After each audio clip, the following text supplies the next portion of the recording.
Good morning. Today is March 28th, 2024. Commentary. Saul appointed king. Although Israel is soon to have a king, the scriptures make it clear that God will have a hand in choosing the kings and in regulating their conduct.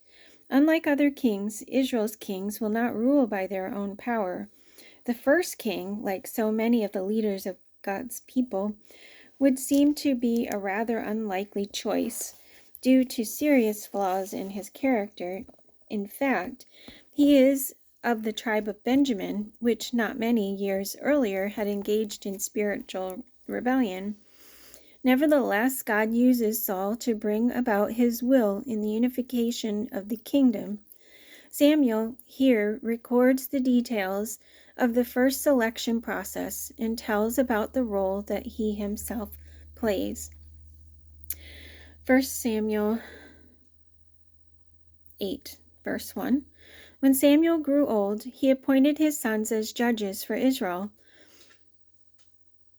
The name of his firstborn was Joel, and the name of his second was Abijah, and they served at Beersheba. But his sons did not walk in his ways. They turned aside after dishonest gain and accepted bribes and perverted justice. So all the elders of Israel gathered together and came to Samuel at Ramah. They said to him, "You are old, and your sons do not walk in your ways. Now appoint a king to lead us, such as all the other nations have." But when they said, "Give us a king to lead us," this displeased Samuel. So he prayed to the Lord. And the Lord told him, "Listen to all that the people are saying to you. It is not you that they have rejected, but they have rejected me as their king, as they have done from the day I brought them up out of Egypt until this day, forsaking me and serving other gods. So they are doing to you. Now listen to them, but warn them solemnly, and let them know what the king who will reign over them will do." Samuel told all the words of the Lord to the people who were asking him for a king. He said, "This is what the king who will reign over you will do. He will take your sons and make them serve with his chariots and horses, and they will run in front of his chariots. Some he will assign to be commanders of thousands and commanders of 50s, and others to plow his ground and reap his harvest, and still others to make weapons of war and equipment for his chariots. He will take your daughters to be perfumers and cooks and bakers. He will take the best of your fields and vineyards and olive groves and give them to his attendants. He will take 1/10 of your grain and of your vintage and give it to his officials and attendants. Your men servants and maid servants, the best of your cattle and donkeys he will take for his own use. He will take 1/10 of your flocks, and you yourselves will become his slaves. When that day comes, you will cry out for relief from the king you have chosen, and the Lord will not answer you in that day." But the people refused to listen to Samuel. "No," they said, "we want a king over us. Then we will be like all the other nations, with a king to lead us and to go out before us and fight our battles." When Samuel heard all that the people said, he repeated it before the Lord. The Lord answered, "Listen to them and give them a king." Then Samuel said to the men of Israel, "Everyone go back to his town." There was a Benjamite, a man of standing, whose name was Kish, son of Abiel, the son of Zeror, the son of Bechorath, the son of Aphiah of Benjamin. He had a son named Saul, an impressive young man without equal among the Israelites, a head taller than any of the others. Now the donkeys belonging to Saul's father Kish were lost. And Kish said to his son Saul, "Take one of the servants with you and go and look for the donkeys." So he passed through the hill country of Ephraim and through the area around Shalisha, but they did not find them. They went on into the district of Shalem, but the donkeys were not there. Then he passed through the territory of Benjamin, but they did not find them. When they reached the district of Zuph, Saul said to the servant who was with him, "Come, let's go back, or my father will stop thinking about the donkeys and start worrying about us." But the servant replied, "Look, in this town there is a man of God. He is highly respected, and everything he says comes true. Let's go there now. Perhaps he will tell us what way to take." Saul said to his servant, "If we go, what can we give the man? The food in our sacks is gone. We have no gift to take to the man of God. What do we have?" The servant answered him again. "Look," he said, "I have a quarter of a shekel of silver. I will give it to the man of God, so that he will tell us what way to take."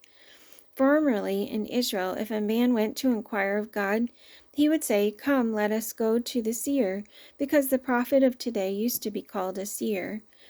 "Good," Saul said to his servant, "Come, let's go." So they set out for the town where the man of God was.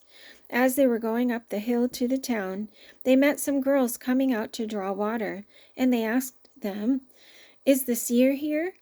"He is," they answered. "He's ahead of you. Hurry now, he has just come to our town today, for the people have a sacrifice at the high place. As soon as you enter the town, you will find him before he goes up to the high place to eat. The people will not begin eating until he comes, because he must bless the sacrifice. Afterward, those who are invited will eat. Go up now, you should find him about this time." They went up to the town, and as they were entering it, there was Samuel coming toward them on his way up to the high place. Now the day before Saul came, the Lord had revealed this to Samuel. "About this time tomorrow I will send you a man from the land of Benjamin. Anoint him leader over my people Israel. He will deliver my people from the hand of the Philistines. I have looked upon my people, for their cry has reached me." When Samuel caught sight of Saul, the Lord said to him, "This is the man I spoke to you about. He will govern my people." Saul approached Samuel in the gateway and asked, "Would you please tell me where the seer's house is?" "I am the seer," Samuel replied. "Go up ahead of me to the high place, for today you are to eat with me, and in the morning I will let you go, and will tell you all that is in your heart. As for the donkeys you lost 3 days ago, do not worry about them. They have been found. And to whom is all the desire of Israel turned, if not to you and all your father's family?" Saul answered, But am I not a Benjamite, from the smallest tribe of Israel? And is not my clan the least of all the clans of the tribe of Benjamin? Why do you say such a thing to me?" Then Samuel brought Saul and his servant into the hall and seated them at the head of those who were invited, about 30 in number. Samuel said to the cook, "Bring the piece of meat I gave you, the one I told you to lay aside." So the cook took up the leg with what was on it and set it in front of Saul. Samuel said, "Here is what has been kept for you. Eat, because it was set aside for you for this occasion, from the time I said, 'I have invited guests.'" And Saul dined with Samuel that day. After they came down from the high place to the town, Samuel talked with Saul on the roof of his house. They rose about daybreak, and Samuel called to Saul on the roof, "Get ready, and I will send you on your way." When Saul got ready, he and Samuel went outside together. As they were going down to the edge of the town, Samuel said to Saul, "Tell the servant to go on ahead of us." And the servant did so. "But you stay here a while, so that I may give you a message from God." Then Samuel took a flask of oil and poured it on Saul's head and kissed him, saying, "Has not the Lord anointed you leader over his inheritance? When you leave me today, you will meet 2 men near Rachel's tomb at Zelzah on the border of Benjamin. They will say to you, 'The donkeys you set out to look for have been found.' And now your father has stopped thinking about them and is worried about you. He is asking, 'What shall I do about my son?' Then you will go on from there until you reach the great tree of Tabor. 3 men going up to God at Bethel will meet you there. One will be carrying 3 young goats, another 3 loaves of bread, and another a skin of wine. They will greet you and offer you 2 loaves of bread, which you will accept from them. After that you will go to Gibeah of God, where there is a Philistine outpost. As you approach the town, you will meet a procession of prophets coming down from the high place with lyres, tambourines, flutes, and harps being played before them, and they will be prophesying. The Spirit of the Lord will come upon you in power, and you will prophesy with them, and you will be changed into a different person. Once these signs are fulfilled, do whatever your hands find to do, for God is with you. Go down ahead of me to Gilgal. I will surely come down to you to sacrifice burnt offerings and fellowship offerings, but you must wait 7 days until I come to you and tell you what you are to do." As Saul turned to leave Samuel, God changed Saul's heart, and all these signs were fulfilled that day. When they arrived at Gibeah, a procession of prophets met him. The Spirit of God came upon him in power, and he joined in their prophesying. When all those who had formerly known him saw him prophesying with the prophets, they asked each other, "What is this that has happened to the son of Kish? Is Saul also among the prophets?" A man who lived there answered, "And who is their father?" So it became a saying, "Is Saul also among the prophets?" After Saul stopped prophesying, he went to the high place. Now Saul's uncle asked him and his servant, "Where have you been?" "Looking for the donkeys," he said, "but when we saw they were not to be found, we went to Samuel." Saul's uncle said, "Tell me what Samuel said to you." Saul replied, "He assured us that the donkeys had been found," but he did not tell his uncle what Samuel had said about the kingship. Samuel summoned the people of Israel to the Lord at Mizpah and said to them, "This is what the Lord, the God of Israel, says. I brought Israel up out of Egypt, and I delivered you from the power of Egypt and all the kingdoms that oppressed you. But you have now rejected your God, who saves you out of all your calamities and distresses. And you have said, 'No, set a king over us.' So now present yourselves before the Lord by your tribes and clans." When Samuel brought all the tribes of Israel near, the tribe of Benjamin was chosen. Then he brought forward the tribe of Benjamin, clan by clan, and Matri's clan was chosen. Finally, Saul, son of Kish, was chosen.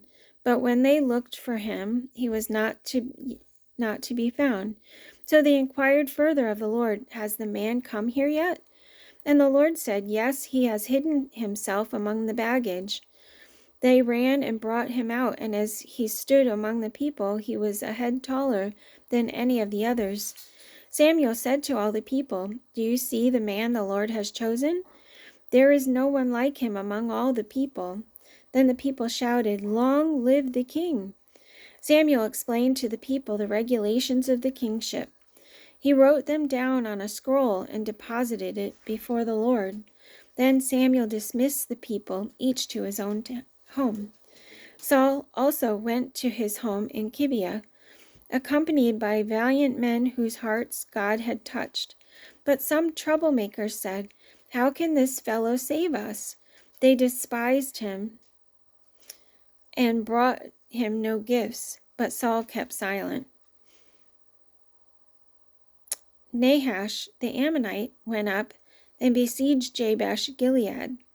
And all the men of Jabesh said to him, "Make a treaty with us, and we will be subject to you." But Nahash the Ammonite replied, "I will make a treaty with you only on the condition that I gouge out the right eye of every one of you, and so bring disgrace on all Israel." The elders of Jabesh said to him, "Give us 7 days so we can send messengers throughout Israel. If no one comes to rescue us, we will surrender to you."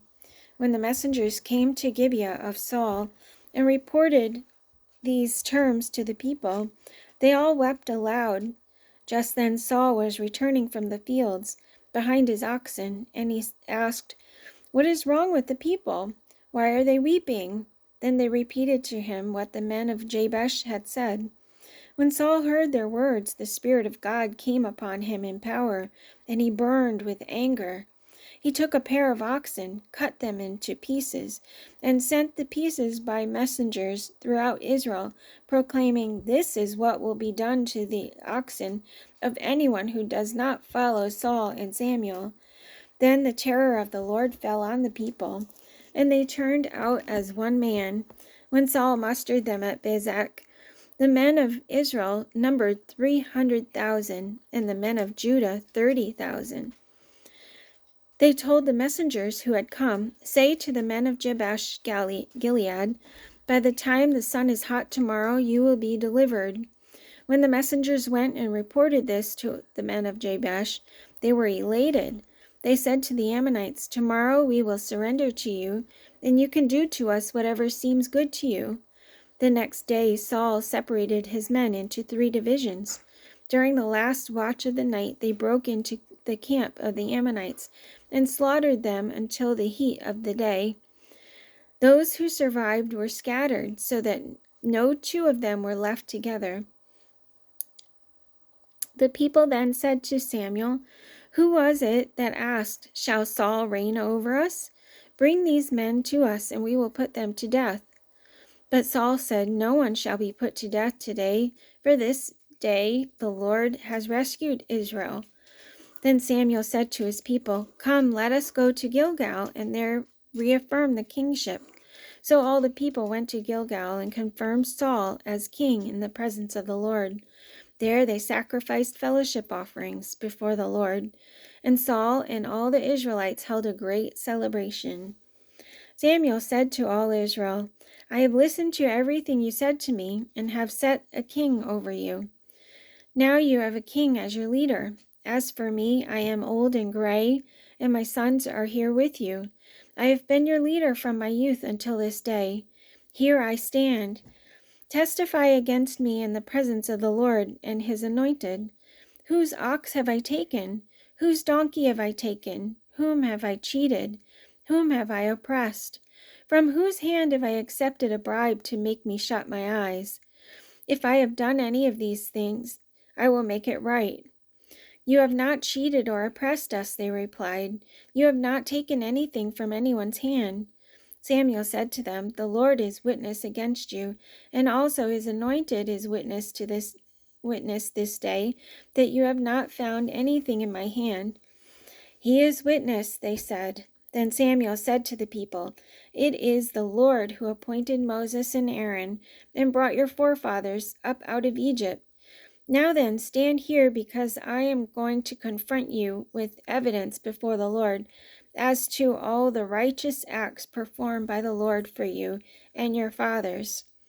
After Jacob entered Egypt, they cried to the Lord for help, and the Lord sent Moses and Aaron, who brought your forefathers out of Egypt and settled them in this place.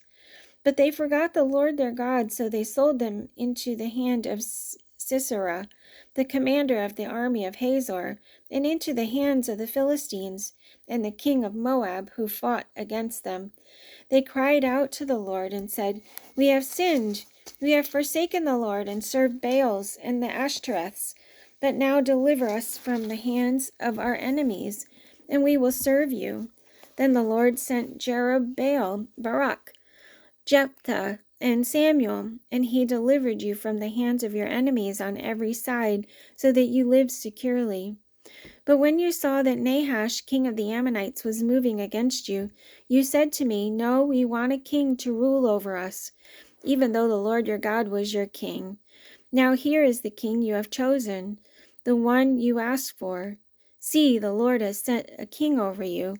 If you fear the Lord and serve and obey him and do not rebel against his commands, and if both you and the king who reigns over you follow the Lord your God, good.